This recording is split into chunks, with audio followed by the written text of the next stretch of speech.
तो हम लोग स्टार्ट कर रहे हैं अपना पहला चैप्टर, इलेक्ट्रोस्टैटिक्स।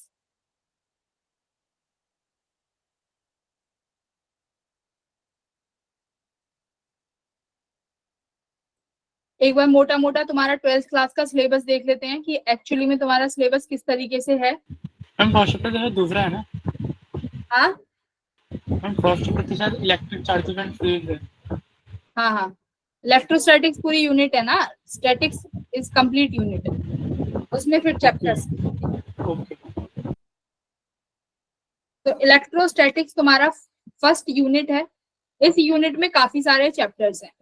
तो तुम्हारी ऐसी कौन कौन सी यूनिट है, एक तो इलेक्ट्रोस्टैटिक्स आएगी, उसके बाद क्या आएगा, moving charges and magnetism. Moving charges and magnetism.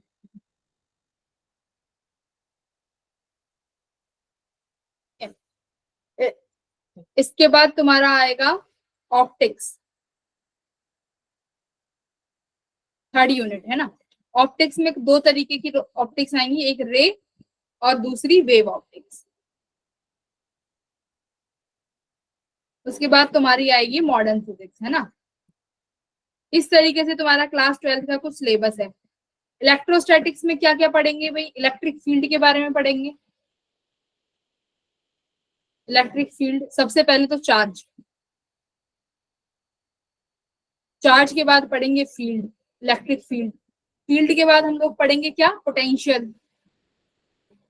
Potential के बाद क्या पढ़ेंगे, पोटेंशियल एनर्जी। फिर पढ़ेंगे हम लोग डाइपोल। इसी तरीके से तुम्हारा इलेक्ट्रिक फील्ड कंप्लीट हो जाएगा। उसके बाद लास्ट में हम पढ़ेंगे कैपेसिटर। कैपेसिटर की एक अलग यूनिट है, फिर हम पढ़ेंगे कैपेसिटर। पोटेंशियल की अलग यूनिट है, और चार्जेस एंड इलेक्ट्रिक फील्ड की एक अलग चैप्टर है। यानी ये chapter 1 charges and electric field, उसके बाद पोटेंशियल, फिर तुम्हारा चैप्टर कौन सा आता है, कैपेसिटर, राइट। इस तरीके से हम लोग आगे बढ़ेंगे। कैपेसिटर के बाद तुम्हारी एक यूनिट आती है करंट इलेक्ट्रिसिटी। एक चैप्टर का नाम है, fourth chapter is your current electricity. ये चैप्टर है तुम्हारा। अच्छा, अभी यहाँ पे लिखा हुआ है स्टैटिक्स। ये करंट इलेक्ट्रिसिटी तक तुम्हारी कौन कैसा फिजिक्स का कौन सा ब्रांच है, स्टैटिक्स ब्रांच। इलेक्ट्रिसिटी का स्टैटिक ब्रांच है। स्टैटिक का क्या मतलब है कि यहाँ पर अभी तक जब तुम स्टडी करोगे चार्ज को किस तरीके से पढ़ोगे, रेस्ट पे, चार्ज ऑन रेस्ट। हाँ, चार्ज को कैसे Charge at पढ़ोगे, rest रेस्ट पे। चार्ज अभी तक मूव नहीं कराया है। जैसे ही चार्ज को मूव करा दोगे तुम्हारे पास मूविंग चार्जेस एंड मैग्नेटिज्म शुरू हो जाएगा। मूविंग चार्जेस एंड मैग्नेटिज्म में क्या क्या पढ़ना है, मूविंग चार्जेस एंड मैग्नेटिज्म, उसके बाद ईएमआई, उसके बाद एसी, उसके बाद ईएम वेव्स। बस जो सबसे थोड़े से बड़े बड़े चैप्टर हैं वो है तुम्हारा मूविंग चार्जेस एंड मैग्नेटिज्म, और दूसरा थोड़ा सा ईएमआई। एसी और ईएम वेव्स तो बहुत छोटे छोटे चैप्टर्स हैं, बहुत जल्दी कवर अप कर लोगे। उसके बाद सबसे बड़ी तुम्हारी एक बोल लो पुराण ग्रंथ इतना बड़ा, ऑप्टिक्स, जो लेती है भाई बहुत सारा समय। और इसमें तुम्हें क्वेश्चन प्रैक्टिस भी बहुत करनी है ऑप्टिक्स में, क्योंकि एडवांस लेवल के अच्छे अच्छे सवाल भी ऑप्टिक्स से आते हैं। और जेईई मेंस के लिए भी ऑप्टिक्स इज वेरी इंपॉर्टेंट। तो रे और वेव ऑप्टिक्स, मॉडर्न फिजिक्स बहुत आसानी से आराम से खुशी खुशी में पढ़ लोगे, ज्यादा डटने का कुछ इसमें है ही नहीं। इस तरीके से तुम्हारी क्लास 12 कंप्लीट हो जाती है। मॉडर्न फिजिक्स में कौन कौन से चैप्टर आएंगे, एटम, न्यूक्लियाई और dual nature, dual nature of light. ये तुम्हारी पूरी फिजिक्स खत्म। एक modern physics, moving charges, optics और इलेक्ट्रोस्टैटिक्स। बस इतना हमें पढ़ना है क्लास 12 के लिए, इससे ज्यादा कुछ नहीं पढ़ेंगे। ये इतना पेज पे जो है, एक यही पेज है जो तुम्हें पूरी क्लास 12 में पढ़ना है। तो अब आ जाओ अपने चार्ज पे। सबसे पहला टॉपिक ही मैंने चार्ज लिखा है, तो चार्ज हम सबसे पहले पढ़ेंगे। चार्ज बस इतना ही बताऊंगी कि एक प्लस चार्ज होता है, एक माइनस चार्ज। क्यों बताऊंगी इतना ही, क्योंकि लास्ट 5 साल में चार्ज से कितने सवाल आए हैं खुद देखो। 2019, 2020, 21, 22, 23 कितने सवाल आए हैं चार्ज से, जीरो मैम। कोई सवाल ही नहीं आया, तो क्यों टाइम वेस्ट करें। और है भी बहुत इजी टॉपिक, कुछ है ही नहीं न्यूमेरिकल में। दूसरा टॉपिक कुलाम्स लॉ, यानी this is a important topic, यहाँ से सवाल आ रहे हैं, पिछले साल से देख रहे हो तो इम्पोर्टेंस बढ़ रही है। 19 में सिर्फ एक था, 20 में एक भी नहीं आया, पर वहां के बाद से इसकी इम्पोर्टेंस बढ़ गई, 3, 4, 3, तो that means this is a important topic, तो पढ़ना पड़ेगा। फील्ड, तो भाई अगर चैप्टर का नाम ही इलेक्ट्रिक फील्ड है तो इम्पोर्टेंट क्यों नहीं होगा, इलेक्ट्रिक फील्ड, राइट। उसके बाद तुम्हारा दूसरा चैप्टर शुरू हो जाता है पोटेंशियल। पोटेंशियल से देखो कितना आया है, चैप्टर का नाम ही पोटेंशियल है तो इम्पोर्टेंट होगा। 8 सवाल आए हैं, यानी एक एक दो सवाल तुम्हें अपने क्लास में, अपने पेपर में मिलेगा देखने के लिए। दूसरा पोटेंशियल है तो पोटेंशियल से जुड़ा हुआ डिफरेंस भी आएगा। फिर इसके बाद सबसे इम्पोर्टेंट टॉपिक हो जाता है तुम्हारे लिए, ये देखो यहाँ से तो 3-3 क्वेश्चन आ रहे हैं, 3-3, इसमें 5 आ गए। उसके बाद सबसे ज्यादा इम्पोर्टेंट टॉपिक है तुम्हारे लिए गॉस लॉ, ठीक है, यानी गॉस लॉ और फ्लक्स ये दोनों इंटर रिलेटेड है वैसे तो दूसरा तुम्हारे लिए वेरी इंपॉर्टेंट टॉपिक है गॉस लॉ, ठीक है। तो यहां से सवाल आएंगे सबसे ज्यादा, पहले इलेक्ट्रिक फील्ड और गॉस लॉ और Coulomb's law, these 3 are the major topic जिन्हें हम स्किप कर ही नहीं सकते। तो आओ स्टार्ट करते हैं कुलाम्स लॉ से। हाँ ये जेई का है भाई, ये जेई का है, पिछले 5 साल के जेई का डिस्ट्रीब्यूशन। वेट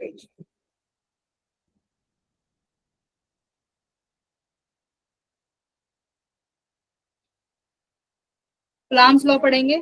चार्ज मैं नहीं पढ़ा रही हूँ, मैं स्किप कर रही हूँ चार्ज। मैम हमारे इसमें स्क्रीन शो नहीं हो रही है। किसी को भी नहीं हो रही? नो मैम, हो रही है, वो हो सकता है कि हमें हो रही है, हो रही है हो रही है। अच्छा अभी तो जो मैंने ये चार्ट दिखाया ये तुम लोगों ने देखा? Yes ma'am. यस ओ मैम। मैम नहीं दिखा। ठीक है कोई नहीं, जिसको नहीं दिखा वो एक बार दोबारा से देख लो। ये रहा, ये है, इसमें तुम्हारे पिछले 5 साल का डिस्ट्रीब्यूशन है इस इलेक्ट्रोस्टैटिक्स वाली यूनिट से, तो यहाँ से कितना आया है, ठीक है। तो मैंने इंपॉर्टेंट टॉपिक्स तुम्हें बताए हैं, कुलाम्स लॉ, इलेक्ट्रिक फील्ड और गॉस लॉ, मतलब ये तो ऐसे टॉपिक्स हैं जहां पे तुम्हें बहुत ज्यादा नंबर ऑफ क्वेश्चंस प्रैक्टिस करने हैं, सही है। चलो अब मैं चार्जेस नहीं कराऊंगी, मैं पढ़ाऊंगी तुम्हें कुलाम्स लॉ, क्योंकि चार्जेस तो तुम क्लास 10th से ही पढ़ते आ रहे हो। कौन बताएगा चार्ज कितने टाइप के होते हैं? 2 टाइप के हम 2 टाइप होते हैं, पॉजिटिव और नेगेटिव चार्जेस और नेगेटिव। पॉजिटिव नेगेटिव चार्ज होगा। Yes ma'am. लाइक चार्जेस क्या करेंगे? लाइक चार्जेस रिपेल करते हैं। हाँ। और unlike charge attract unlike charges attract करेंगे। ओके, और अगर मान लीजिए मैं क्या कहती हूँ, अगर आपके पास एक ये बॉडी है, ठीक है, इस बॉडी में मैंने अरे हाँ मैं बोल रही हूँ आपके पास ये एक कोई भी बॉडी है, मैंने बोला इस बॉडी के पास चार्ज है 5e, इस बॉडी के पास 5e चार्ज है, तो कैसे, क्या इसका मतलब क्या है, उसके पास q की वैल्यू कितनी है, चार्ज के पास, उसके पास 5 इलेक्ट्रॉन्स हैं, यानी 5e। तो इलेक्ट्रॉन के पास कितना वैल्यू होता है, बोलो? 1.6। और चार्ज की यूनिट क्या होती है, कूलाम। ये तुम्हारा क्या आ गया, किसी भी बॉडी का चार्ज। तो किसी भी बॉडी पे चार्ज निकालते हैं तो तुमने पढ़ा होगा क्वांटाइजेशन ऑफ चार्ज, एक यही टॉपिक है यहाँ पे इम्पोर्टेंट जो चार्ज के लिए पढ़ाया जाता है, क्वांटाइजेशन ऑफ चार्ज, जो क्या कहता है, charge can not be destroy but only transferable. हाँ, चार्ज को डिस्ट्रॉय नहीं कर सकते बट ट्रांसफर हो सकता है। और किसी भी बॉडी को चार्ज की वैल्यू निकालनी हो तो क्या होगा, plus minus Q is equal to plus minus N, क्या हुआ, प्लस माइनस एन। अच्छा अब मुझे ये बताओ, जो ये प्लस और माइनस है ये क्या इंडिकेट कर रहा है, प्लस क्या इंडिकेट कर रहा है, इंटीग्रल नंबर। हाँ ये तो मुझे भी पता है, फिजिक्स के टर्म में बताओ व्हाट इज प्लस। प्लस का क्या मतलब है, अगर कोई बॉडी, किसी बॉडी पे पॉजिटिव चार्ज है उसका क्या मतलब है, अट्रैक्ट कर लिया, बढ़ वो रहा है। बॉडी पॉजिटिवली चार्ज है। राइट, वो पॉजिटिवली चार्ज है, उसमें इलेक्ट्रॉन्स कम है। लूज हाँ, कर ये- इलेक्ट्रॉन। हाँ, जिसने ये बोला ना उसने इलेक्ट्रॉन्स लूज किए हैं, राइट। तो पॉजिटिव चार्ज कब आएगा? जब कोई बॉडी अपने इलेक्ट्रॉन्स को लूज करेगी, है ना। इलेक्ट्रॉन में कैसे चार्ज होता है? नेगेटिव। तो एक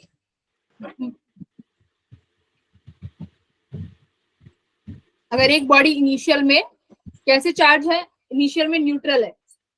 अब मैंने बोला उसने 5 इलेक्ट्रॉन किसी को दे दिए, तो उस पे कितना चार्ज आएगा? 5 पॉजिटिव मैम। पॉजिटिव 5। प्लस का 5 पॉजिटिव, यस, Positive. पॉजिटिव 5। तो यानी पॉजिटिव चार्ज क्या इंडिकेट कर रहा है? इलेक्ट्रॉन का लॉस हुआ है। और वहीं पे नेगेटिव चार्ज क्या शो Yes, करेगा? देयर आर एक्सेस में इलेक्ट्रॉन, इलेक्ट्रॉन किसने इलेक्ट्रॉन लिए? हाँ, तो बस चार्ज में इतना ही है। एक ही फॉर्मूला है, Q equals to plus N E. अच्छा, अब एक ये बताओ n क्या है यहाँ पे? What is n? Initial value. Ma'am sign देख लिया, अब n वेरी गुड। n क्या है? Integral value. Integral value ma'am. Integral value. That means integral value क्या? या 1 से लेके 1 2 3 इस तरीके के फ्रैक्शन में नहीं Yes, ma'am. आएगा। क्यों? क्योंकि चार्ज हमेशा, हाँ, क्योंकि चार्ज जो है फंडामेंटल यूनिट ऑफ चार्ज तुम्हारा क्या है? इलेक्ट्रॉन। उससे छोटा चार्ज एग्जिस्ट नहीं करेगा, मतलब तुम्हारे लिए, तुम्हारी नॉलेज में नहीं करना चाहिए। तो तुम्हारी नॉलेज में इससे छोटा चार्ज जो है फंडामेंटल, वो एग्जिस्ट नहीं करेगा। तो electron is the fundamental charge, और इसलिए हम क्या यूज करेंगे? इलेक्ट्रॉन। कभी भी ऐसा नहीं होगा कि तुमने आधा इलेक्ट्रॉन ट्रांसफर कर दिया या 3/2 इलेक्ट्रॉन ट्रांसफर कर दिया। अगर ट्रांसफर होगा तो पूरा एक इलेक्ट्रॉन 1 ट्रांसफर। और 2। ठीक है, तो this is all about charge. तुम्हें इतना ही चार्ज के लिए पढ़ना है। दूसरा अब हम लोग पढ़ेंगे कुलाम्ब्स लॉ के बारे में फटाफट से, ज्यादा टाइम वेस्ट नहीं करेंगे। कुलाम्ब्स लॉ पढ़ेंगे। कुलाम्ब्स लॉ क्या बताता है? कोई भी दो चार्ज और तरफ जो तो कोई किसी भी दो बॉडी के बीच में कोई इलेक्ट्रॉन डिफरेंस ना हो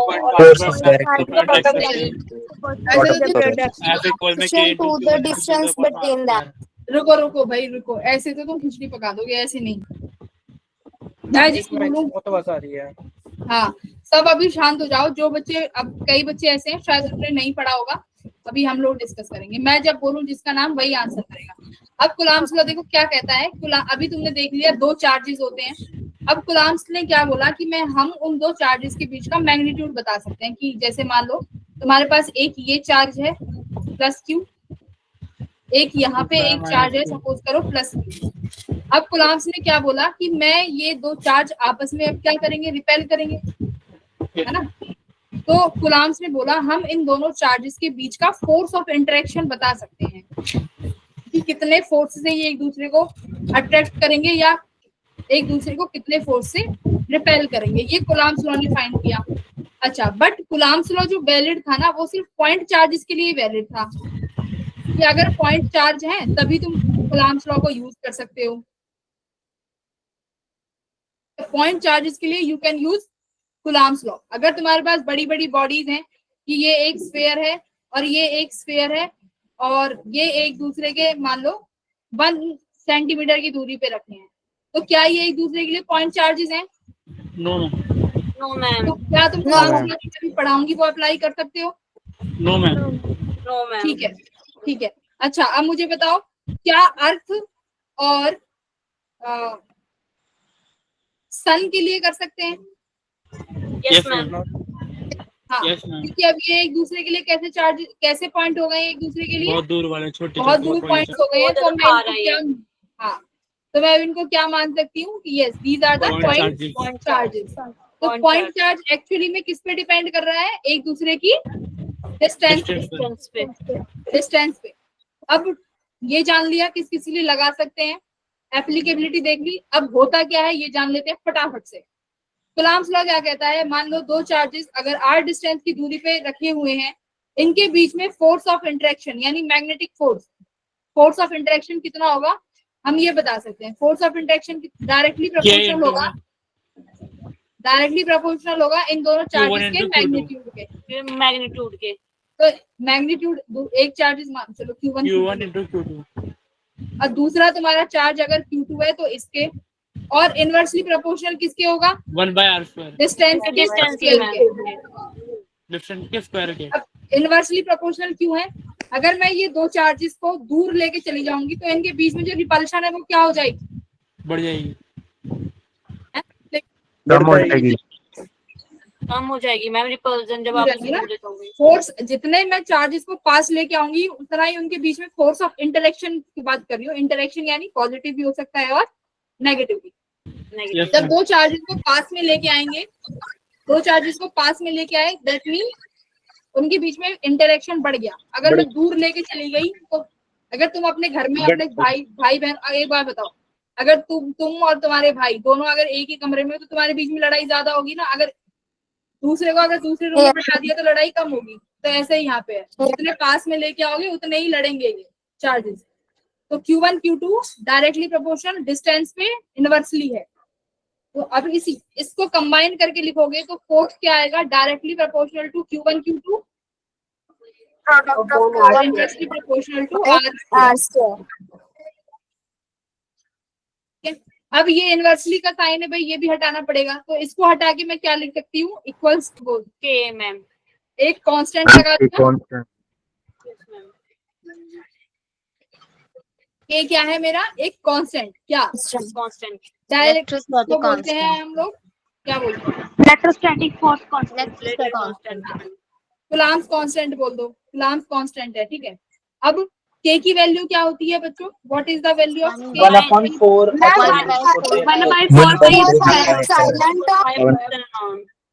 हाँ देखो, अब के की value 9 into 10 the power 10 to power 9 देती है मैम। ठीक है, वही ठीक है। तो बहुत अच्छे से पढ़ के आए हो। अभी रुक जाओ, अभी मुझे पढ़ाने दो। क्वेश्चंस आएंगे ना तब बोलना। के की वैल्यू कितनी आई है? 1/4 पाई एप्सिलॉन नॉट। अब ये एप्सिलॉन नॉट है यहाँ पे। अब ये एप्सिलॉन नॉट क्या है बच्चों? absolute permittivity of free space. Permittivity of Free space or vacuum. Vacuum के लिए परमिटिविटी है फ्री स्पेस के लिए। वेरी गुड, एकदम सही बताया। इसका मतलब क्या है? इसका मतलब ये है कि किसी भी फ्री स्पेस में जो इलेक्ट्रिक फील्ड है वो कितना पेनिट्रेट कर सकती है ना। फ्री स्पेस का मतलब ये है कि किसी भी चीज में परमिटिविटी का मतलब क्या है? परमिट होना, कि किसी भी स्पेस में इलेक्ट्रिक फील्ड कितना परमिट हो सकती है, उसका नाम क्या है? परमिटिविटी, है ना। अब कोई एक ऐसा मटेरियल है जिसमें इलेक्ट्रिक फील्ड ज्यादा परमिट हो सकती है, तो उसकी परमिटिविटी क्या हो जाएगी? ज्यादा हो जाएगी। राइट। तो एप्सिलॉन नॉट क्या है? Permittivity of free space. Free space यानी वैक्यूम बोल सकते हैं, right? Yes, ma'am. Free space vacuum में कितना इलेक्ट्रिक फील्ड है? ओके, तो एप्सिलॉन नॉट की वैल्यू आ गई। अब ये मुझे एक बार ये बताओ कि जो ये एफ है, दिस एफ, ये एफ क्या है? मैग्नेटिक फोर्स, मतलब इन दोनों के बीच में इलेक्ट्रिक फोर्स है या नेट फोर्स है? इन दोनों चार्जेस के बीच में नेट फोर्स। कौन सी? हाँ, इन दोनों चार्जेस के बीच में कौन सी फोर्स है? ये Net force. अच्छा, अभी मान लो, अभी तो मैंने ये चार्जेस मान लो कहीं पे फ्री स्पेस में रखे हुए हैं, वैक्यूम में, तो ये वाली वैल्यू आ गई। और यहाँ से जो के की वैल्यू है, के की वैल्यू तुम्हारे पास आई है एप्सिलॉन नॉट के लिए 9 × 10⁹, राइट? 9 × 10⁹। यूनिट तुम आराम से निकाल लोगे। फोर्स की यूनिट क्या होती है? Newton metre by coulomb. ये तुम्हारी इसकी यूनिट न्यूटन मीटर स्क्वायर पर कूलम स्क्वायर। ये तुम्हारी इसकी यूनिट हो गई के की। के की यूनिट से एप्सिलॉन नॉट की यूनिट निकाल सकते हो, रिवर्स हो जाएगी। Yes, ma'am. एप्सिलॉन नॉट की यूनिट बोलो। Coulomb square. तो ये तुम्हारी यूनिट्स हो गई। तो यूनिट्स में कोई गड़बड़ नहीं होनी चाहिए। अब तुम्हारा सवाल है छोटा सा। अब मैंने ये चार्जेस बच्चों किसी मीडियम में रख दिए, ये Q1 और ये Q2 जो पॉजिटिव चार्जेस हैं, अभी मान लो मैंने किसी मीडियम में रख दिए। अब मुझे ये बताओ कि इनके बीच में जो लगने वाली जो फोर्स है, इनके बीच में लगने वाली जो फोर्स है वो क्या होगी? Net force. Net force change होगी या नेट फोर्स सेम रहेगी, या इनके बीच में लगने वाली इलेक्ट्रिक फोर्स चेंज होगी? दो चीज है, एक तो नेट फोर्स और दूसरा इलेक्ट्रिक फोर्स चेंज होगी।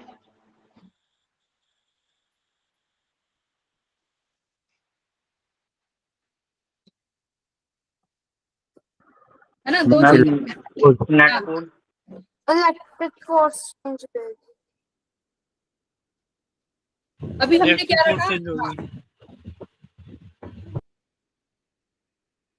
इलेक्ट्रिक फोर्स चेंज होगी, नहीं, इलेक्ट्रिक फोर्स चेंज नहीं होगी. इलेक्ट्रिक मैंने क्या बोला है, तो इन दोनों चार्जेस के बीच में कौन सी फोर्स लग रही है?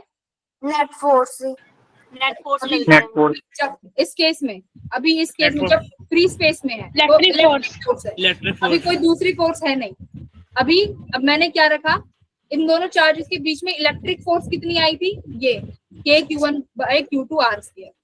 अभी मैंने इनको अगर मीडियम में रख दिया तो इनके बीच में लगने वाली इलेक्ट्रिक फोर्स क्या रहने वाली है? Net force. Electric force same रहेगी, नेट फोर्स क्या होगी, चेंज हो जाएगी. चेंज हो जाएगी. Yes, हो ma'am. जाएगी. तो electric force will remain same, यानी इलेक्ट्रिक फोर्स चेंज नहीं होगी. चेंज क्या होगा? Net force. Yes, net force will change. तो सवाल आए कि अगर मैंने अगर किसी दो चार्जेस को मैंने एक मीडियम में रखा तो मुझे बताइए उनके बीच में लगने वाली इलेक्ट्रिक फोर्स क्या होने वाली है, चेंज होगी या सेम रहेगी? सेम रहेगी. चेंज नहीं होगी. Very good. तो electric force will remain same. किन किन के बीच में? Between these two charges. तो जब आपने इन दोनों को किसी मीडियम में रखा तो पहला पॉइंट क्या आया, electric force between the charges, remain same. Between the Charges. Remain same. yes will remain same. Same. Remain same. मतलब ये नेट फोर्स है जो चेंज होने वाला है. जो मैं वैल्यू निकालूंगी वो क्या चेंज होगा उसमें?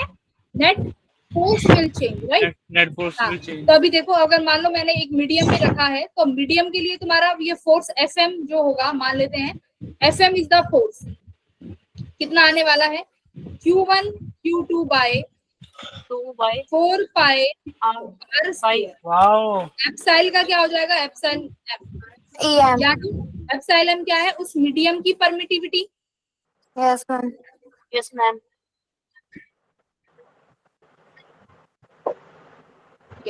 अब इस एप्साइल एम को क्या करेंगे हम? एक हमारे पास टर्म होता है relative permittivity. We have a term relative permittivity. वो किसके बराबर होगा? ये जो परमिटिविटी है अपॉन वैक्यूम हाँ. Permittivity. Permittivity of medium upon the permittivity of free space. E by Permittivity of epsilon naught by E by epsilon naught. Yes ma'am. Right.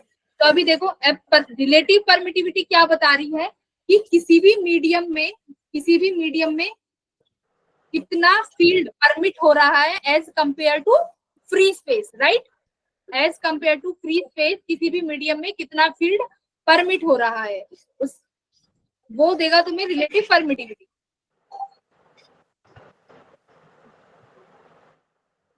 और बोलो.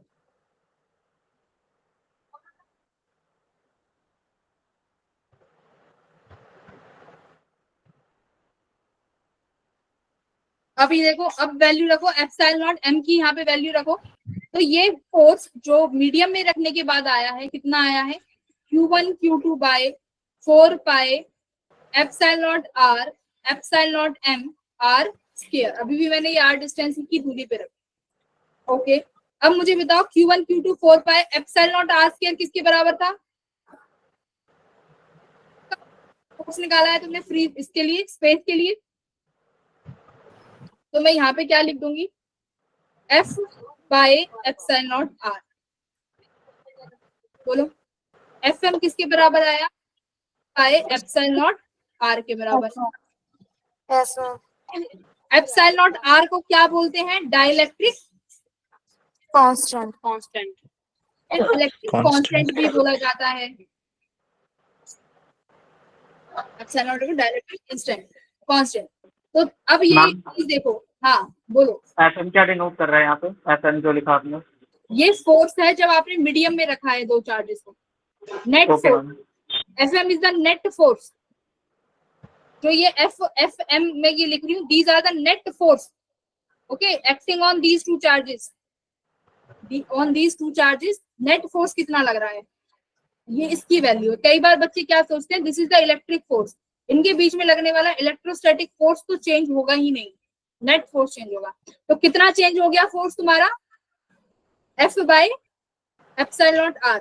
एप्सिलॉन नॉट क्या है, जिस मीडियम में तुमने उस दो चार्जेस को रखा है उस मीडियम की कितनी परमिबिलिटी परमिटिविटी, उसी अमाउंट से, सॉरी उस मीडियम की रिलेटिव परमिटिविटी है, जिसे डाइलेक्ट्रिक कांस्टेंट बोलते हैं। ठीक है, तो उतने ही अमाउंट से तुम्हारा जो फोर्स है वो क्या हो गया, कम हो गया। F M equals to F by epsilon nought R. ठीक है, ये तुम्हारे फॉर्मूलेज हैं मैग्नेट अभी तक जो चार्जेस पे काम आएंगे। एक आता है तुम्हारा वेक्टर फॉर्म में, वेक्टर फॉर्म में करेंगे उससे पहले कुछ सवाल हैं, पहले वो सवाल करो। Solve this question.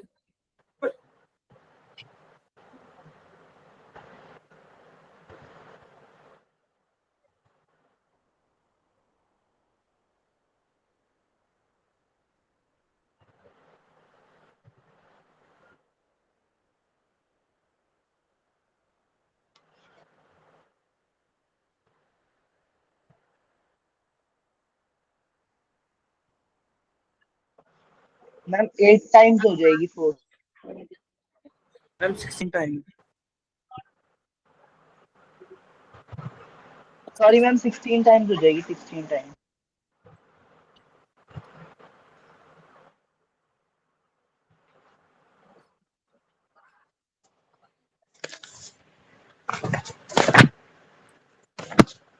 कितना आ रहा है फोर्स की वैल्यू, मैम 16 टाइम्स हो जाएगी। Very good. जो नया एफ डैश है वो किसके बराबर हो जाएगा, 16 टाइम ऑफ एफ। yes मुझे ma'am. करवाने की जरूरत नहीं है, मैम समझ में नहीं आया। समझ नहीं आया, डायरेक्ट फॉर्मूला बेस्ड है, समझ क्यों नहीं आया। दो चार्जेस हैं, अगर Yes, ma'am. किसी सर्टेन दूरी पे रखे हुए हैं, मान लो दो चार्जेस हैं सर्टेन दूरी पे रखे हुए हैं, सर्टेन मतलब अपने आप से मान लो आर दूरी पे रखे हुए हैं, ये एक क्यू चार्ज और एक ये Q charge. If the distance between the two particles is reduced to half, ठीक है, इन दोनों चार्जेस के बीच का डिस्टेंस अब बोल रहे हैं आधा कर दिया, यानी अब ये दोनों चार्जेस r/2 की डिस्टेंस पे आ गए।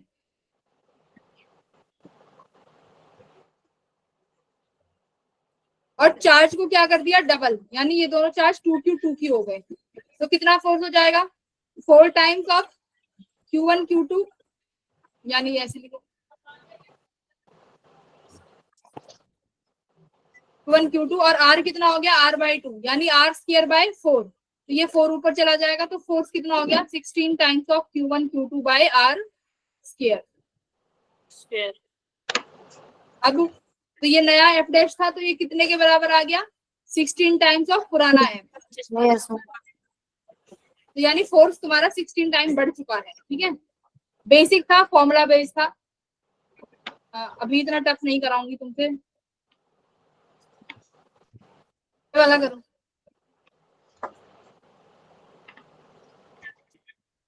मैम मेरे को पहले वाला दिखाना जो आपने बोल दिया टफ वाला।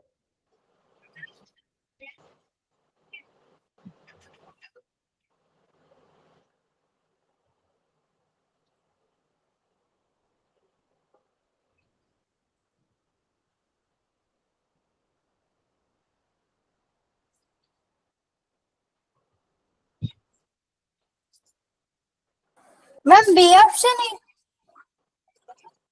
सॉल्व करो।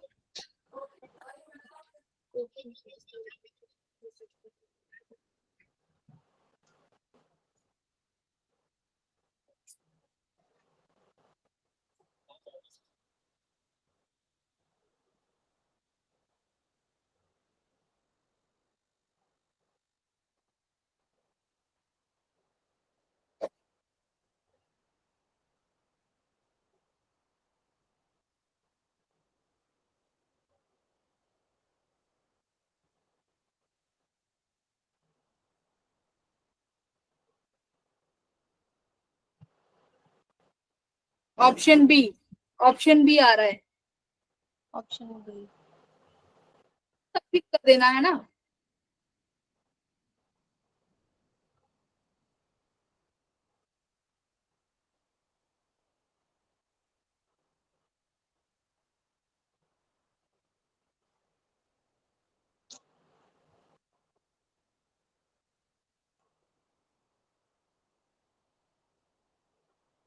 F equals to K Q1 Q2 by R square.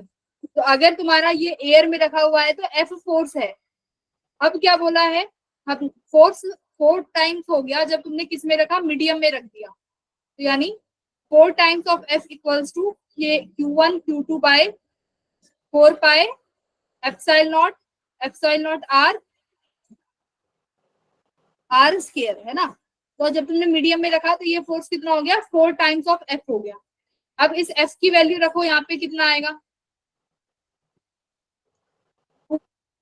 2 bye 4 pi epsilon not R square, और ये कितना था यहाँ पे Q1 Q2 by 4 pi epsilon not R square. तो जो चीजें कैंसिल होंगी कैंसिल कर दो, R स्क्वायर से R स्क्वायर भी कैंसिल हो गया, सेम डिस्टेंस पे है। रुको, अच्छा नहीं, the value of distance R eight which they experience a force 4F।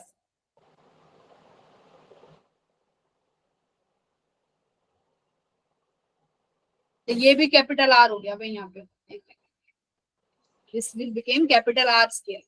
तो यहाँ पे क्या बचा तुम्हारे पास 4 बाय R स्क्वायर, यहाँ पे क्या बचा 1 by epsilon not R capital R square. ठीक है, ये बचा। अब K की वैल्यू कितनी दी हुई है,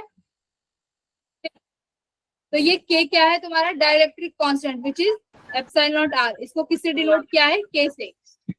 तो ये कितना हो जाएगा, 4 को यहाँ ले जाओगे तो 16 by R square equals to 1 by capital R square. 16 capital R square equals to R square, कितना आ गया, यस मैम। Yes ma'am. क्या R की वैल्यू कितनी आ गई, R by 4, 4 R4। R by 4। तो ऑप्शन बी इज करेक्ट। यही आंसर आया, 4 बी आंसर आया मैम। क्या दिखना है, एप्सिलॉन नॉट R यहाँ पे तुम्हें किसकी फॉर्म में दिया हुआ है, K की फॉर्म में, जो तुम्हें याद रखनी है चीज। ठीक है, अगर हम K को उधर मल्टीप्लाई में लिख देंगे तो 16 4 जो 64 हो जाएगा ना वो। है क्या हो जाएगा, मैम जो यहाँ पे K की वैल्यू है वो 16 दी हुई है, तो 16 को जब क्रॉस मल्टीप्लिकेशन करेंगे तो वो 64 हो जाएगा। ओ एक सेकेंड, 16 4 जा 64 हो गया तो ये 8 आएगा। वेरी गुड, यस यस, ये R की वैल्यू 16 है। Right right, very good. तो ये 4 है यहाँ पे, ये 64, ये 16 इंटू 4 कितना हो गया 64। तो ये हो गया तुम्हारा 64 R स्क्वायर। तो this will be equals to R by 8। तो तुम्हारा आंसर भाई R बाय 8 है। क्या गड़बड़ करी, चलो वैल्यू पुट करने में तो हो जाती है, तुमने क्या गड़बड़ करी, R बाय 4 वालों। कैलकुलेशंस में मिस्टेक हो गया। वो जल्दबाजी में ना 4 को उधर लेके चले गए थे, 16/4 करके, फिर पाई बाय 4 R बाय 4 आ गया था मैम। नहीं नहीं, इतनी जल्दी ऐसे छोटी छोटी मिस्टेक मत करो। एप्सिलॉन नॉट R की वैल्यू ये 16 है, 16 4 जा 64 होगा, तो R by 8 is the answer. Very good, जिसने अभी ये पॉइंट बताया एकदम बढ़िया। अच्छा, ये अलग करो।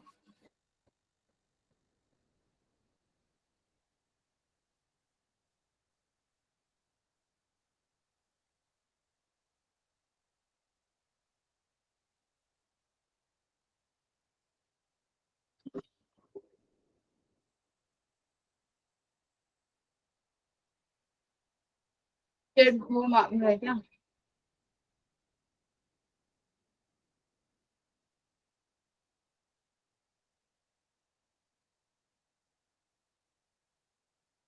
लोकेश इतना जल्दी क्यों आए हो, क्लास स्टार्ट हो गई। आधे घंटे, 45 मिनट्स की क्लास हो चुकी है।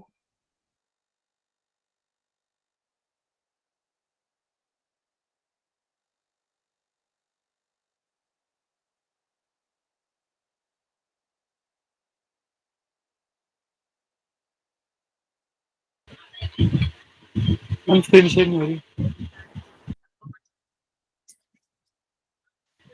हम क्वेश्चन दिखा दो।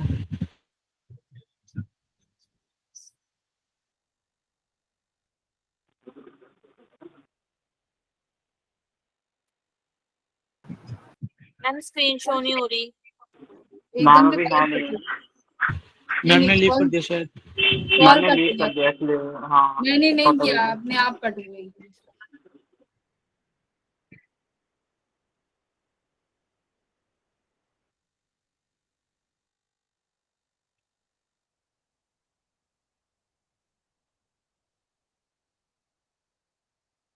करिए।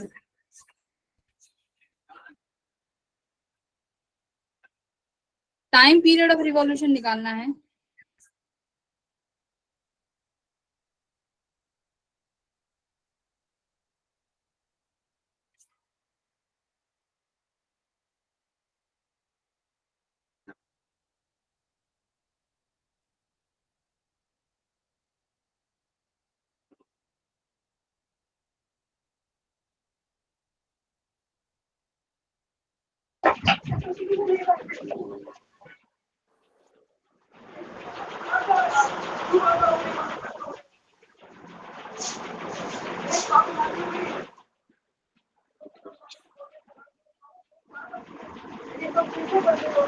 कैसे?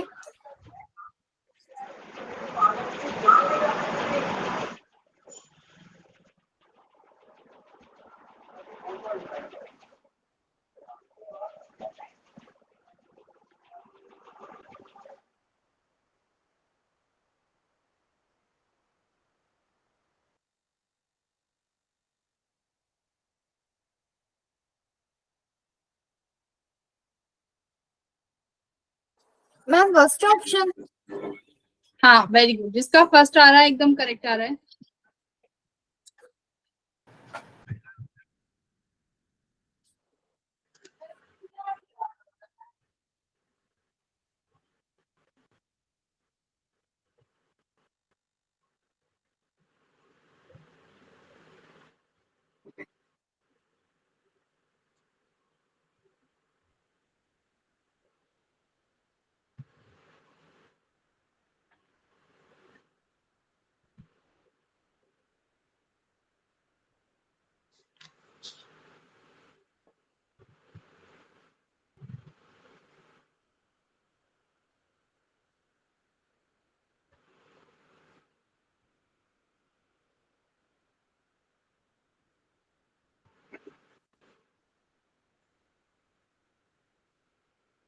तो पहले तुमने क्या करना है, यहाँ से दोनों फोर्सेस को बैलेंस करना होगा। Yes ma'am. Sorry Pankaj sir, आपको मैं एडमिट नहीं कर पाई।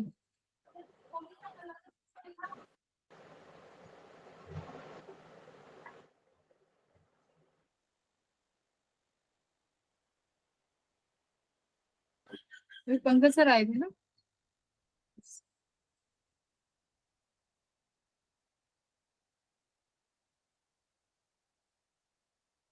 हाँ, ठीक है। तो कौन कौन से फोर्सेस बैलेंस करें हैं? एक तो इलेक्ट्रिक फोर्स, और दूसरा जो सर्कुलर में घुमाता है वो कौन सा फोर्स होता है हमारे पास? Centripetal force. Centripetal force. Centripetal force. Time period of revolution निकालना है, तो टाइम पीरियड कैसे निकाल सकते हैं? 2 पाई बाय ओमेगा करके। तो दैट मीन्स तुम्हें ओमेगा चाहिए, है ना? तो ओमेगा कैसे निकालेंगे? हमारे पास दो फोर्सेस हैं, सेंट्रीपिटल फोर्स और एक इलेक्ट्रिक फोर्स। सेंट्रीफ्यूज। हाँ, मतलब अभी तो सेंट्रीपिटल सर्कुलर में घुमाने के लिए सेंट्रीपिटल काम आता है। सेंट्रीफ्यूगल जब लगता है जब वो बाहर निकल के जा रहा होता है। Yes yes ma'am. तो सेंट्रीपिटल फोर्स तुम्हारे पास है mv²/r, एक सर्कल में मूव करने के लिए, और इलेक्ट्रिक फोर्स है तुम्हारे पास k q1 q2 R square. R square. अभी देखो v का तो कुछ काम नहीं है, तुम्हें चाहिए ओमेगा, तो v को ओमेगा की फॉर्म में लिखो, v = r ओमेगा। तो ये हो गया तुम्हारा m²r = k q1 q2/r²। यहाँ से क्या निकालोगे भाई? ओमेगा की वैल्यू। ओमेगा की value k q1 q2/mr3। mr। अब टाइम पीरियड है, तो टाइम पीरियड क्या कहता है? 2 पाई बाय ओमेगा। तो टाइम पीरियड की वैल्यू लिख लो। टाइम पीरियड = अब देखो 2 पाई यानी बाहर नहीं है, सब चीजें अंदर है, तो 2 को अंदर लेके जाओगे तो किसकी फॉर्म में जाएगा? 4। पाई को अंदर लेके जाओगे तो स्क्वायर की फॉर्म में जाएगा, यानी पाई स्क्वायर, राइट? तो 2 पाई को मैंने रूट के अंदर ही लिख लिया, क्योंकि तुम देख पा रहे हो 2 पाई कहीं बाहर नहीं है, यानी रूट के अंदर है। तो 2 पाई को रूट के अंदर लेके जाओगे तो इसका स्क्वायर करके लेके जाओगे, विच इज 4 पाई स्क्वायर। बाकी की वैल्यू अपॉन में ओमेगा है, यानी mr क्यूब ऊपर चला जाएगा, divided by k q1 q2, k की वैल्यू 1 पाई होती है, यानी वो भी ऊपर चली जाएगी, 4 पाई एप्सिलॉन। तो 4 4 जा कितना हो गया 16 पाई cube m r cube by q1 q2। कौन सा है बताओ आंसर? ऑप्शन हाँ, ऑप्शन ए। तो ये तुम्हारा टाइम पीरियड है, ऑप्शन ए।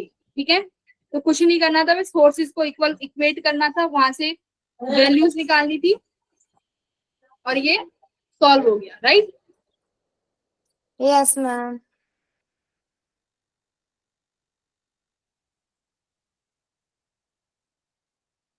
ठीक है, अभी आ जाते हैं वेक्टर फॉर्म पे। अभी तुम्हें बेसिक आ गया, अब एक बार वेक्टर फॉर्म देख लेते हैं फटाफट। Vector form of Coulomb's law.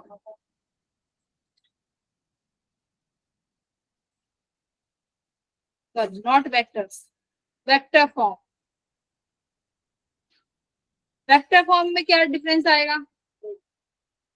Vector में मैग्नीट्यूड के साथ साथ डायरेक्शन भी आ जाती है। राइट, डायरेक्शन भी देखेंगे। मान लो 2 चार्जेस हैं, अभी ज्यादा मैं तुम्हें ऐसे पूरा बना के इतना कंफ्यूज नहीं करूंगी, एक यहाँ ये सब नहीं करेंगे, बिल्कुल एकदम सॉर्टेड तरीके से इजी वे में देखेंगे।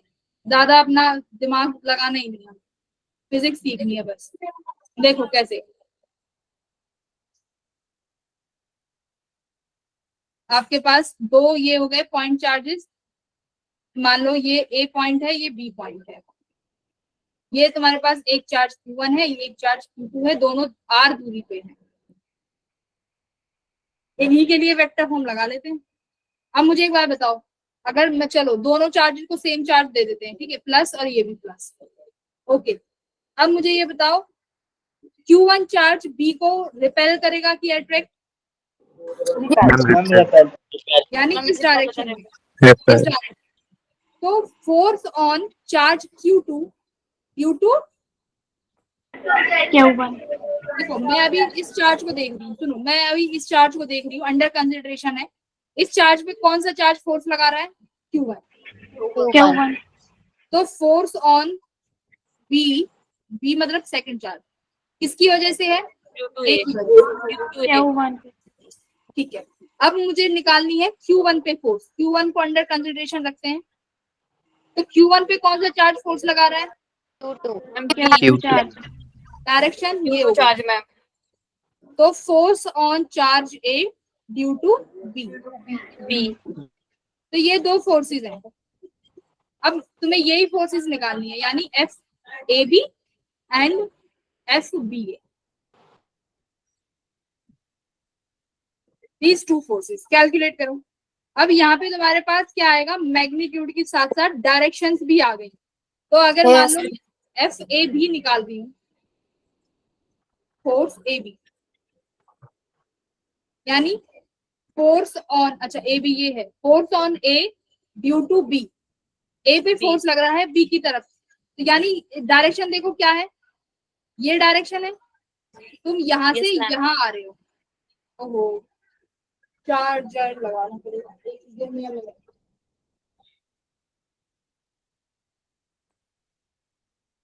ठीक है, अब बात कर लेते हैं पोजीशन वेक्टर्स की थोड़ा सा।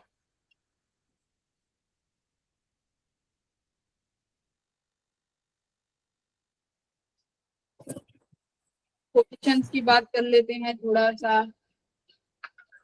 हाँ भाई, मान लो Q2 चार्ज रखा हुआ है पोजीशन वेक्टर R2 पे, ठीक है। Q1 रखा हुआ है किसी पोजीशन R1 पे, ये पोजीशन है किसी कोऑर्डिनेट की R1 पोजीशन पे है Q1 चार्ज, और किसी कोऑर्डिनेट की R2 पोजीशन पे Q2 चार्ज है। अब force on A due to B, यानी जो कांस्टेंट टर्म है वो तो लिख दें K Q1 Q2। अब देखो A से B पर डायरेक्शन देखो, ये यानी आपकी डायरेक्शन ये है, आप B से A जा रहे हो, है ना, B से A, फोर्स की डायरेक्शन ये है ना, तो तुम्हें इसी डायरेक्शन में अपना पोजीशन वेक्टर लिखना है। अब पोजीशन वेक्टर कैसे लिखते हैं? R1 minus R2 ma'am. अभी R final minus R initial. तुम कहाँ से R1 डायरेक्शन में तुम्हारी इनिशियल पोजीशन कौन सी है? डायरेक्शन ये वाली डायरेक्शन है ना ये। Yes ma'am. तो तुम कहाँ से चले? बी पॉइंट से। बी पॉइंट का पोजीशन कितना है? R2 R2 minus R1 vector कितना था? R1 minus R2। R2 ना मैम। फिर तुम पहुंच गए R1 पे, तो कितना आ गया? R1 minus R2। ये ठीक है। तो मैं इसको किससे डिनोट कर दूं? R12 से डिनोट कर दूं। R1 मैम माइनस आपकी R2। स्क्रीन बहुत लैग हो रही है। क्या लैग हो रही है? Screen? Yes ma'am. Yes ma'am, screen बहुत टैग हो रही है। और मैम आपकी वीडियो भी लैग हो रही है। अच्छा भाई, ऐसे कैसे? जनरली होता तो नहीं है ये। और स्टूडेंट्स ऐसा होता नहीं है, अभी पता नहीं कैसे हो रहा है। एक बार दोबारा रिज्वाइन करूं क्या क्लास, कि अभी सही चल रहा है? मैम अभी सही चल रहा है अभी। मैम सही चल रहा है अब। ठीक है, तो अभी भी सही चलेगा। देखो, तो मैं ये समझ में आया, R final minus R initial किया मैंने, R1 माइनस R2, और ये क्या आ गया? R12 वेक्टर मान लिया इसको। ठीक है, यहाँ तक कोई गड़बड़? No ma'am. दोबारा बताना। No ma'am. तो अभी क्या करते हैं? मैं R रिपीट कर स्क्वायर, दूंगा। देखो रिपीट कर देती हूँ।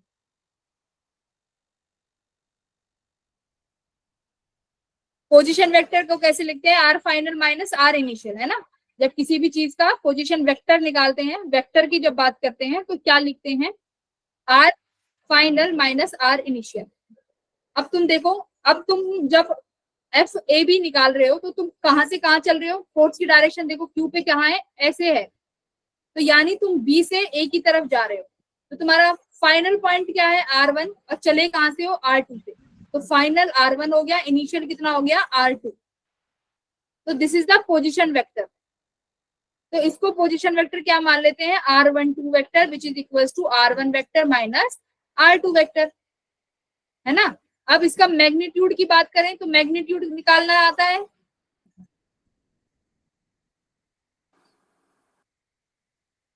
राइट।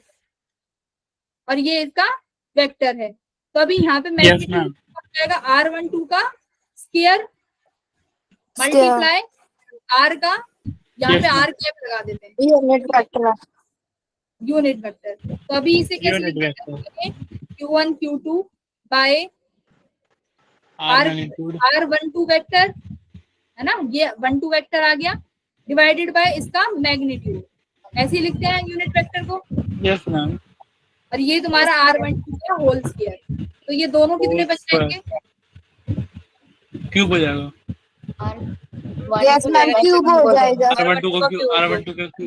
R12 का वेक्टर। तो ये कौन सा फोर्स है? FAB। ठीक है। और जब तुम्हें निकालना होगा FBA, यानी FBA तुम देखो ये रहा, इसकी डायरेक्शन क्या है? ये है ना, डायरेक्शन ये है। ओवरराइड नहीं करते मतलब।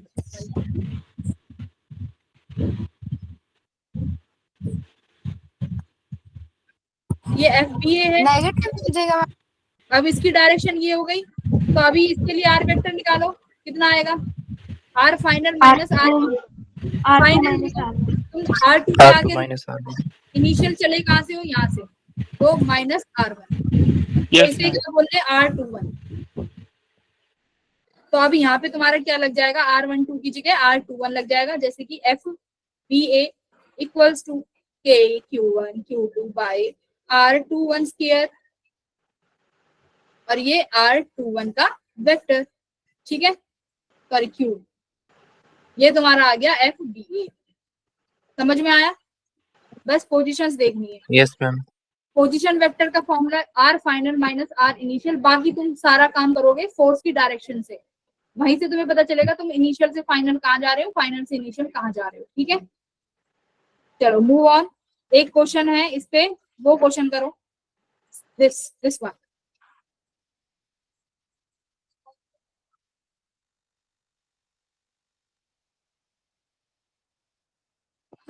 क्वेश्चन नहीं दिखाए, अच्छा दे रहे क्वेश्चन नहीं दिख रहा?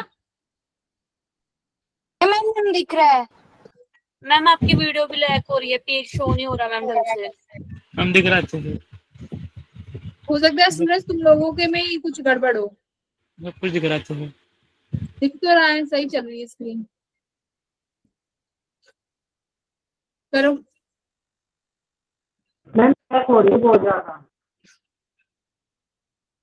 हम कुछ लैग नहीं हो रहा, ठीक है। भाई किसको लायक लग रहा है? हैंड रेज करना एक बार।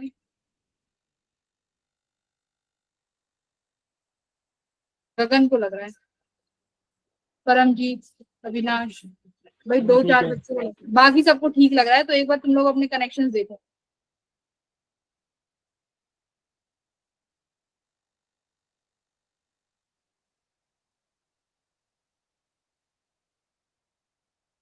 हम कुछ इंग्लिश हो गई। अब भी नहीं हो रही क्या? हम क्वेश्चन हो गए कैसे? क्वेश्चन ये रहा। मैम ऑप्शन बता दे। और एक सेकंड, क्वेश्चन ही चेंज हो गया। ये रहा option third. Ma'am B B B 3 no. B ma'am B. अच्छा D. Ma'am second. Ma'am B. Second no.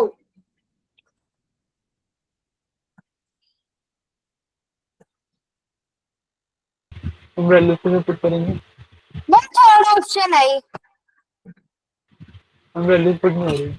हाँ, कौन सा ए ऑप्शन कौन का आया है भाई? ए किसका आ रहा है? नहीं भाई नहीं, कहीं ना कहीं फिर से कैलकुलेशन एरर कर दी है। इसका सही आंसर है D. Very good. Option D. D जिसका आया है, very very well done. Option D answer है। जल्दी कर भी लिया। हाँ पर बहुत टाइम है। क्या है? एक चार्ज पार्टिकल है Q1 जिसका पोजीशन दिया हुआ है तुम्हें 2 1 3, अच्छा -1। The electrostatic force on the another charge particle Q2, इसकी वजह से तुम्हें इस पर फोर्स बताना है। ये कहाँ रखा हुआ है? खुद 0 0 0। तो बस तुम्हारे पास सब चीज है। पहले तो आर वेक्टर निकाल लो। क्या बोलते हैं? R final minus R initial. Final कौन सा है? 0 0 0। इनिशियल कौन सा है? 2 -1 और 3। तो कितना आ गया? -2i कैप, प्लस का तो j कैप और माइनस का 3k कैप। तो यू हैव आर वेक्टर, तो ये आएगा। तो आर वेक्टर देख लो कौन कौन सा मिल रहा है। यस ये मैम डी। एक तो डी मिल रहा है, और हम डी। है और भी तो मिल रहा है। सी मिल रहा है। सी भी तो मिल रहा है, यानी Yes, सी सी और डी। मिल रहा है। सी और डी में से सी और कोई, डी में से कोई होगी। सी और डी में से कोई एक। मतलब भाई क्वेश्चन आगे भी सॉल्व करवाएगा ये, मैग्नीट्यूड भी निकलवाएगा। मैग्नीट्यूड निकालो। 2 2 जा 4, 3 3 जा 9 प्लस 4 1 plus 9 13। 14। अब तुम देखो यस वो क्या आएगा? √14 का क्यूब बनेगा। 14 का है ऐसे नॉट। 14 का क्यूब यानी 13 इंटू 14, और ये आएगा √14। सॉरी √14 है ना, तो 14 इंटू √14 14 है का ना। स्क्वायर होगा ना। 14 इंटू √14 ये बनेगा हाँ, यहाँ हाँ। पे के Q1 Q2 बाय 14 का √14। और ये तुम्हारा जो यूनिट वेक्टर है यहाँ पे j -2i -3। -3 के ठीक है क्या? तो अभी ये 14 √14 है, यानी k को भी ओपन करा है। तो k को ओपन करोगे 1/4 pi epsilon not. 4 pi by epsilon not. देखो 56 56 आ जाएगा। 56 56 अंडर रूट के रूट अंदर 14। 14 पाई एप्सिलॉन नॉट। 14।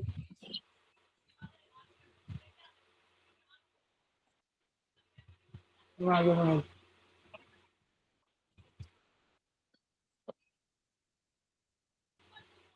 आपकी वॉइस नहीं आ रही।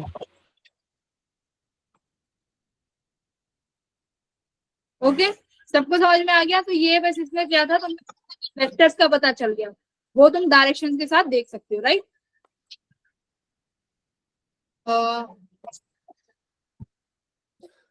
ये सवाल करोगे, देखो ट्राई करो, ट्राई टू सॉल्व दिस।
क्या है?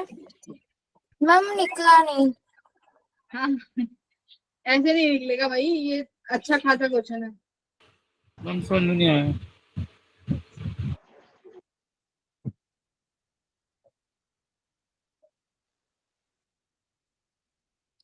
कुछ नहीं है, इतना ज्यादा टफ नहीं है, तुम लोग कर लोगे। क्या बोल रहे हैं कि दो मैम आइडेंटिकल के की वैल्यू में कोई चेंज नहीं आएगा।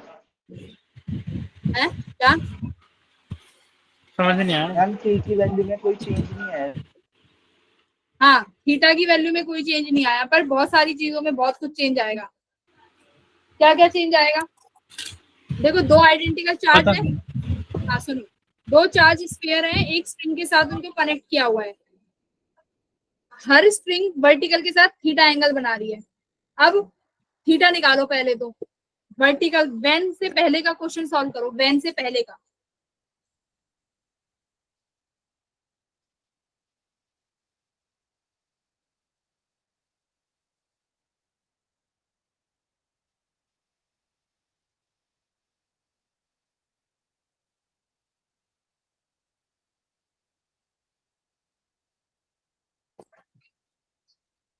ठीक है, दो चार्ज स्फीयर हैं, वर्टिकल के साथ हर स्ट्रिंग थीटा एंगल बना रही है, राइट?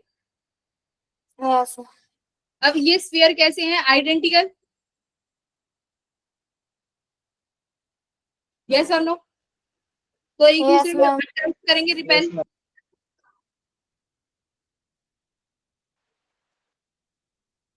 रिपेल करेंगे, रिपेल रिपेल सेम फोर्स से करेंगे। अच्छा, अब ये स्ट्रिंग से बंधे हुए हैं तो टेंशन होगी, है? 2 टेंशन होगी कि नहीं होगी? Yes, ma'am. अच्छा, अभी मुझे बताओ, स्फीयर है तो मास होगा, तो मास की वजह से वेट आएगा Yes. Downward. Yes, ma'am. Downward side. Okay, tension के कंपोनेंट आएंगे। टेंशन के कंपोनेंट बनाओ, यहाँ पे कौन सा कंपोनेंट आएगा?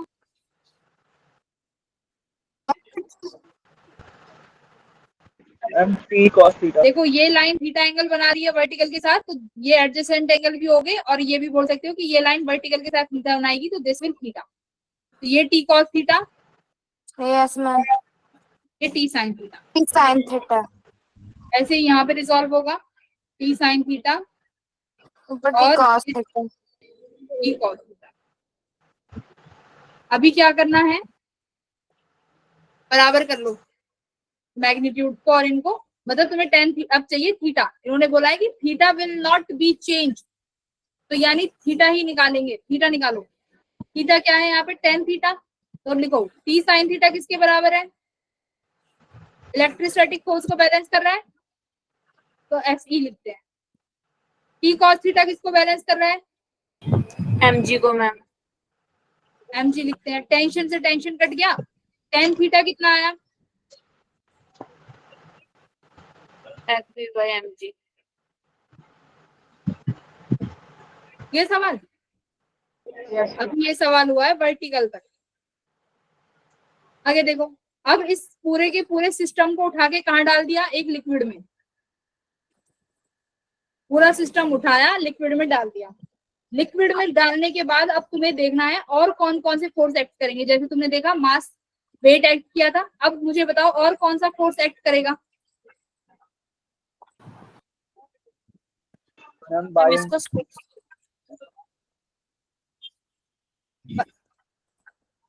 बायंसी एक्ट करेगा ना। तो अभी देखो, अभी तुमने जो जो फोर्स लगाए थे, एक तो यहाँ पे mg था, और ऊपर की तरफ तुम्हारे पास था t cos थीटा। अब मुझे बताओ, जब पानी में डिप करोगे तो बायंसी कहाँ लगेगा? अपवर्ड या डाउनवर्ड? Ma'am upward. अपवर्ड लगेगा मैम। बायंसी फोर्स लगेगा, जिसे मैं एफ से डिनोट कर रही हूँ, ठीक है? ओके, अब सारे फोर्सेस हो गए। अब मुझे ये बताओ, जो ये इलेक्ट्रोस्टैटिक फोर्स है, ये क्या हो जाएगा? यानी ये जो नेट फोर्स है, ये क्या हो जाएगा? सेम रहेगा या चेंज होगा? इन दोनों चार्ज पार्टिकल के बीच में मटेरियल जब मीडियम में डिपॉजिट किया तुमने, क्या होने वाला है? चेंज या सेम? मैम चेंज होगा। चेंज होगा नेक्स्ट चेंज हो जाएगा मैम। कितने टाइम्स चेंज होगा? सपोज करो इस मीडियम की इस मीडियम का जो डाइलेक्ट्रिक Time. कांस्टेंट है ना, उसके बराबर। तो डाइलेक्ट्रिक कांस्टेंट क्या मान के चल रहे? के लिख ले कांस्टेंट, एक X एक्स के, जो तुम्हारा मन करे दे लो। तो ये डायलेक्ट, या इसको एफ डैश लिख लो, चलो एफ डैश हो गया, एफ डैश। अभी यहाँ पे टी साइन थीटा रहने वाला है। अब मैंने ये थीटा क्यों चेंज नहीं किया? क्योंकि इसने बोला है अभी भी, तो ये स्ट्रिंग एंगल बनाएंगी, ये अभी भी कितना ही बना रही है, थीटा ही बनाएगी, तो थीटा चेंज नहीं हो गया। तो अभी देखो टी साइन थीटा किसको बैलेंस कर रहा है?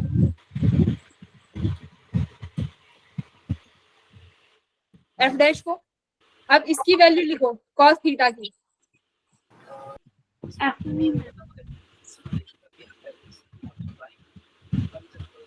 mg ऊपर वाले फोर्सेस डाउनवर्ड्स को बैलेंस कर रहे हैं इक्विलिब्रियम में, राइट? टी कॉस थीटा निकालो, mg minus buoyant force. mg minus f। तो अब मुझे बाय एंड, हाँ तो अब मुझे बाय एंड फोर्स की वैल्यू बताओ।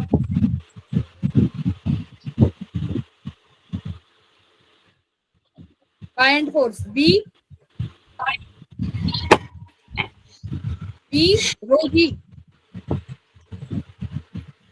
बाय एंड फोर्स कितना होता है? B rho G. किसी भी बॉडी को जब डिप करते हो किसी भी मीडियम में, बाय एंड फोर्स को वापस ऊपर की तरफ फेंकेगा, तो B rho G. B is the volume of, B is the volume of, हमें इतना क्वेश्चन डिफिकल्ट क्यों है? ये स्क्रीन किसको शो नहीं हो रही है? बाय एंड फोर्स की वैल्यू, पता नहीं है। बाय एंड फोर्स कितना होगा? B G, where B is the volume of, B किसका वॉल्यूम है?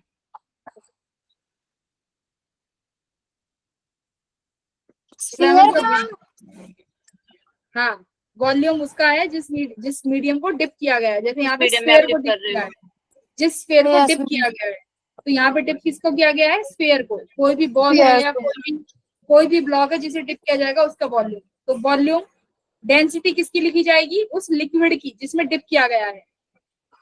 तो लिक्विड की डेंसिटी कितनी है? देखो 0.8। 0.88 किससे किया है? सिग्मा से। तो बी सिग्मा जी, ठीक है। अभी एक काम करते हैं, वॉल्यूम को मास की फॉर्म में लिख लो। वॉल्यूम उस बॉल का ही तो है, स्फीयर का।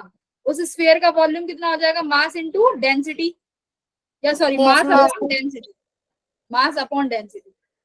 तो मास अपॉन इस बॉल, इस स्फीयर की डेंसिटी कितनी गिवन है? रो सिग्मा जी। देखो ये रहा material, the density of sphere कितना है? रो, ये रहा।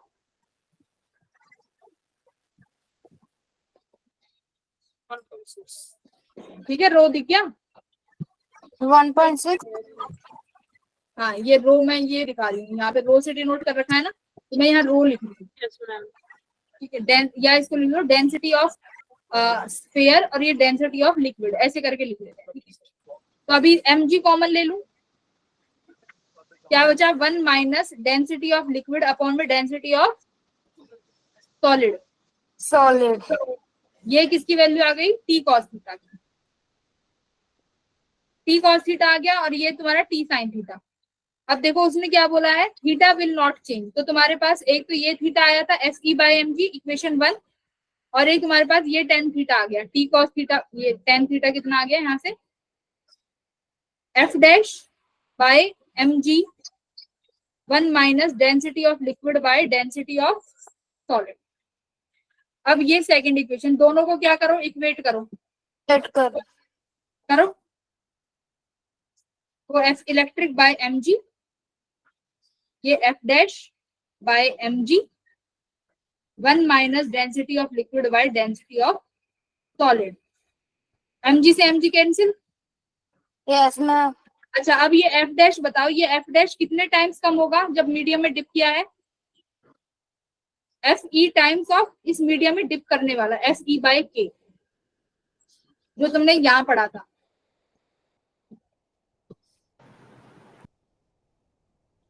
एब्सोल्यूट परमिटिविटी वाला क्वेश्चन। किसी भी मीडियम में जब डिप करोगे तो वो कितना हो जाएगा, उस मीडियम का डाइलेक्ट्रिक कांस्टेंट, और वैक्यूम में कितना, एफ बाई के, वही ना। तो वही किया है मैंने यहाँ पे भी, क्या किया, उस मीडियम को इसके बराबर लिख दिया, कैसे, एफ ई बाई के करके। गलत तो नहीं किया? No ma'am. ठीक है, तो अभी एक काम करो, मुझे सॉल्व करके बताओ। मैं इस के को यहाँ लिख देती हूँ, यही तुम्हें फाइंड करना है।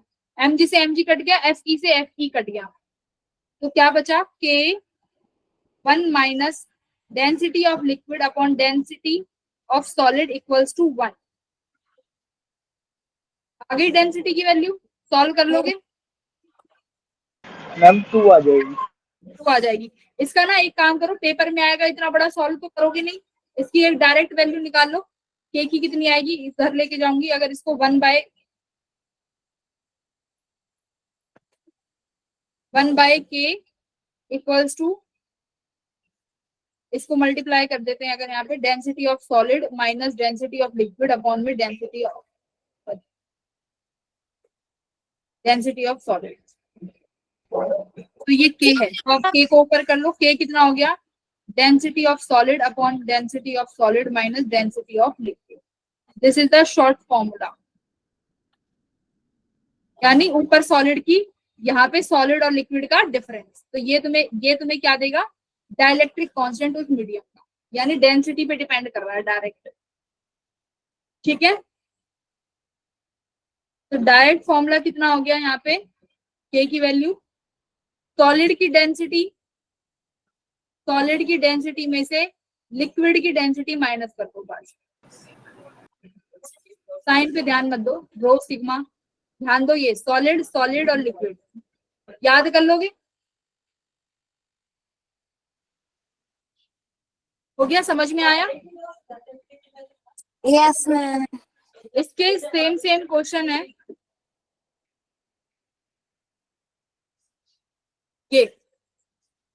ये क्वेश्चन सॉल्व करो।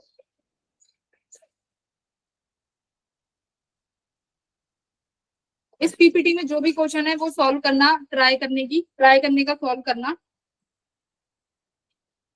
बाकी हम लोग अगली क्लास में देखेंगे। पीपीटी शेयर कर दूंगी ग्रुप पे, ठीक है? Okay ma'am, thank you ma'am. ये सवाल करके जाओ, उसके जैसा ये सेम हाँ, बोर हो गए।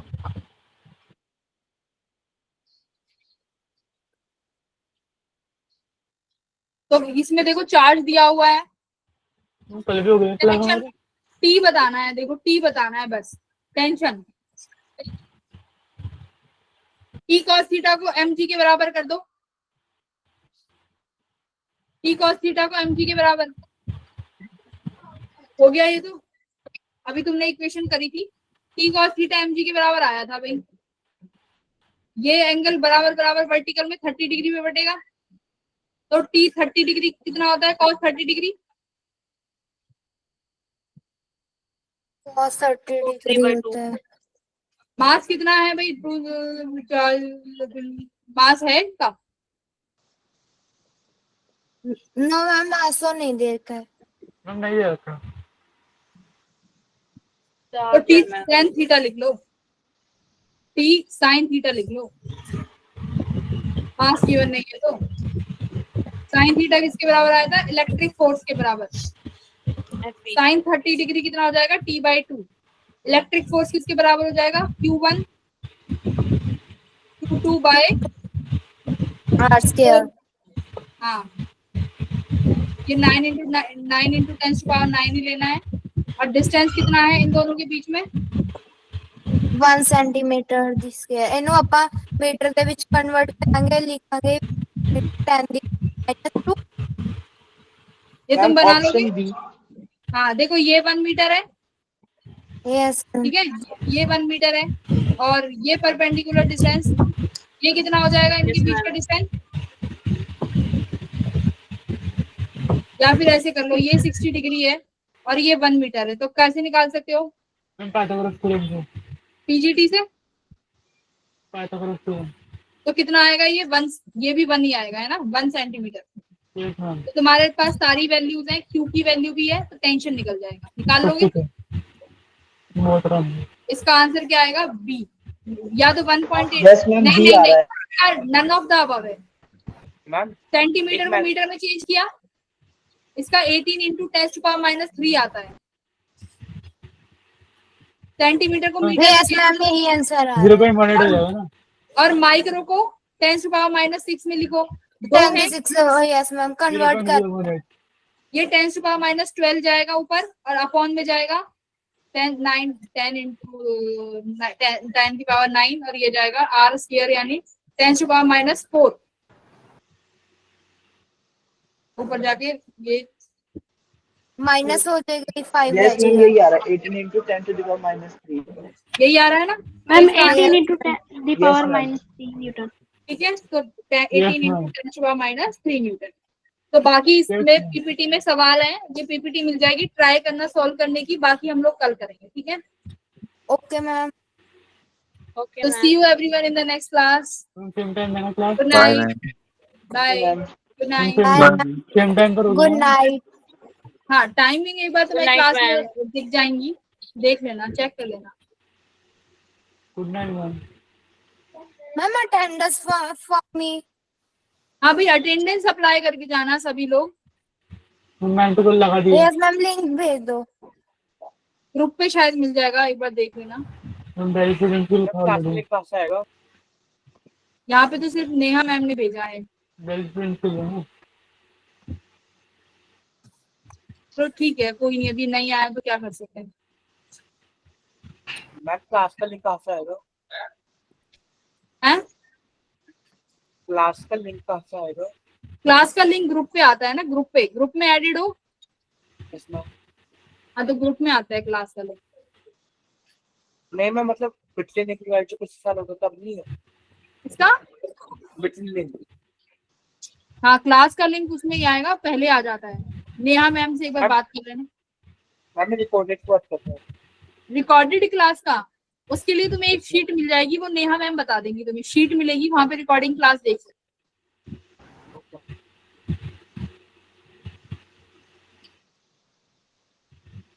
कैन वी रीड ना? कैन